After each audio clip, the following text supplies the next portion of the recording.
జీవితంలో అపజయాలు ఎదురైనప్పుడు గెలుపు వైపుకు అడుగేయడానికి సాహిత్యం తోడ్పడుతుందని ఏపీ రాష్ట్ర అడిషనల్ డీజీపీ సునీల్ కుమార్ అన్నారు. పశ్చిమ గోదావరి జిల్లా పెనుగొండలో సాహిత్యం సామాజిక దృక్పథం అనే అంశంపై జరిగిన జాతీయ సదస్సులో ఆయన మాట్లాడారు. పేద అణగారిన వర్గాలు సమస్యల పరిష్కారానికి సాహిత్యం మార్గదర్శనం చేస్తుందన్నారు. ఈ కార్యక్రమానికి స్థానిక యువత పెద్ద సంఖ్యలో హాజరయ్యారు. పేద వర్గాల ప్రజలు సొంత ఆలోచన విధానాన్ని పెంపొందించుకోవాలని అడిషనల్ డీజీపీ సునీల్ కుమార్ అన్నారు. అణగారిన వర్గాలు పాలకులుగా మారడానికి సాహిత్యాన్ని విస్తృతంగా అధ్యయనం చేయాలన్నారు. ప్రజాస్వామ్య హక్కుల్ని సాధించుకునేలా పౌరులకు సాహిత్యం దిశానిర్దేశనం చేస్తుందని సునీల్ కుమార్ అభిప్రాయపడ్డారు. ఈ సదస్సులో ఏపీ మంత్రి పితాని సత్యనారాయణ, ఇతర ప్రముఖులు హాజరయ్యారు. పలువురు కవులను ఈ సందర్భంగా సన్మానించారు.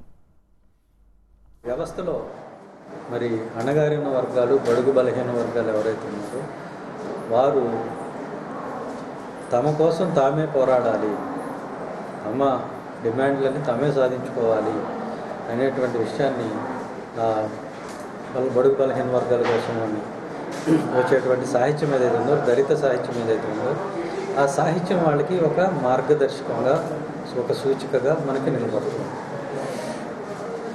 సాహిత్యం రెండు రకాలు: కమర్షియల్ సాహిత్యం అంటే కేవలం వినోదం కోసం సృష్టించబడేటువంటి సాహిత్యం.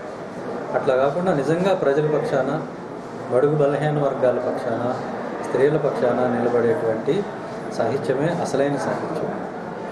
ఎప్పుడైతే సామాజిక ప్రయోజనాల్ని, అందులో కూడా అణగారిన వర్గాలు, అధికారానికి దూరంగా ఉన్నటువంటి వర్గాలు, పాలనకు దూరంగా ఉన్నటువంటి వర్గాలు ఎవరైతే ఉన్నారో, ముఖ్యంగా దళితులు ఎవరైతే ఉన్నారో వారి కోసం, వారిలో ఆలోచన చిగురింపజేసి మీరు ఎవరో వస్తారో ఏదో చేస్తారని ఎదురు చూడద్దు, మీకు ప్రజాస్వామ్యం మీకు ఇచ్చిన హక్కులతోటి, ప్రజాస్వామ్యం మీకు ఇచ్చిన వెసులుబాటుతోని మీ హక్కుల్ని మీరే సాధించుకోండి, మీ పాలన మీరే సాగించుకోండి అనేటువంటి సందేశం ఇచ్చే సాహిత్యమే ప్రజాహిత సాహిత్యం. నేను రాసిన రచనలు అన్నింటిలో కూడా నేను ఆకాంక్షించేది ఏంటంటే ప్రజాస్వామ్యం అనేది ఉండాలి. ఎప్పుడైతే బడుగు బలహీన వర్గాలు ఉన్నారో, ముఖ్యంగా దళితులు ఎవరైతే ఉన్నారో వారు అంతా కూడా ఒక ఆలోచన విధానాన్ని ఏర్పాటు చేసుకొని, బాబాసాహెబ్ అంబేద్కర్ ఆలోచన విధానాన్ని నమ్ముకొని కనీసం మొదటగా తమ కోసం తాము ప్రత్యేకమైన పంచాయతీలు తెచ్చుకొని తాము పాలకులుగా మారిన రోజునే ఒక అడుగు అనేది ముందుకు పడుతుంది. అంతే తప్ప